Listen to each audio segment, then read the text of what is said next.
નમસ્કાર, આપ જોઈ રહ્યા છો લોકસત્તા જનસત્તા।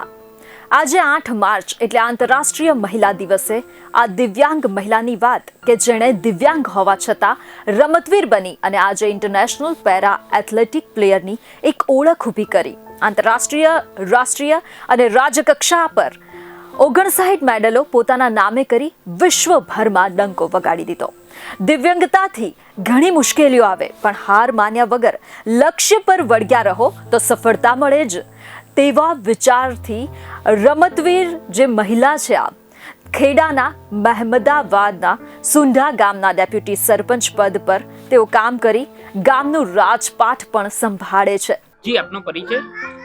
મારો પરિચય છે Gauri Patel, para athletic international રમતવીર તેમજ સુંઢા પંચાયતની ડેપ્યુટી સરપંચ।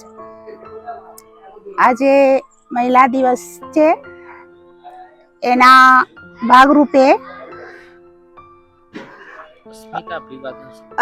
અસ્મિતા અભિવાદન સમિતિ દ્વારા મારું સન્માન કરવામાં આવ્યું છે અને આવી દરેક બહેનોનું અહીંયા 40 બહેનો આવી છે, એમનું પણ સન્માન સમારોહ યોજાયેલો છે। તો એ અસ્મિતા અભિવાદન સમિતિના સિનિયર સિટીઝન ભાઈઓને હું અને બહેનોને ખૂબ ખૂબ આભાર વ્યક્ત કરું છું। વર્ષ 2010 થી ખેલ મહાકુંભમાં ભાગ લઈ પોતાની દિવ્યાંગતાને હરાવવાની કોશિશમાં ખરા ઉતરનાર 45 વર્ષીય ગૌરીબહેન પરસોત્તમભાઈ પટેલ પોતે દિવ્યાંગ છે। તેઓ વર્ષ 2010 થી ખેલ મહાકુંભમાં ભાગ લઈ રહ્યા હતા।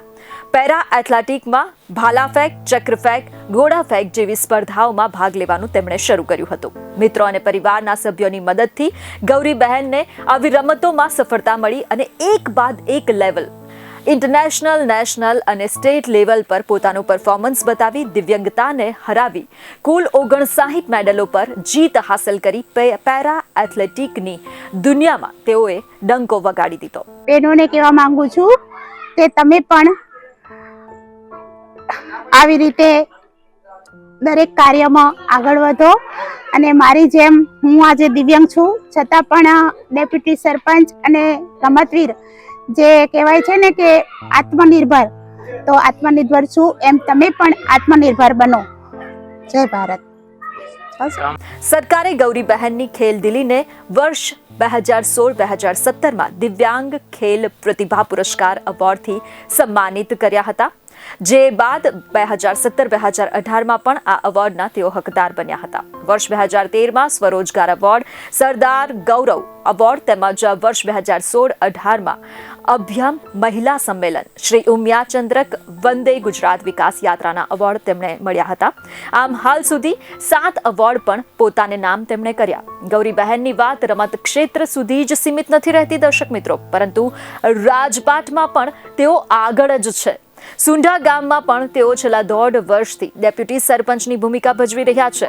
અંદાજિત 1300ની આસપાસ વસ્તી ધરાવતા આ ગામમાં પણ તેઓ દિવ્યાંગની વ્હીલચેર પર બેસીને પોતાના રાજપાટના કામ કરી રહ્યા છે।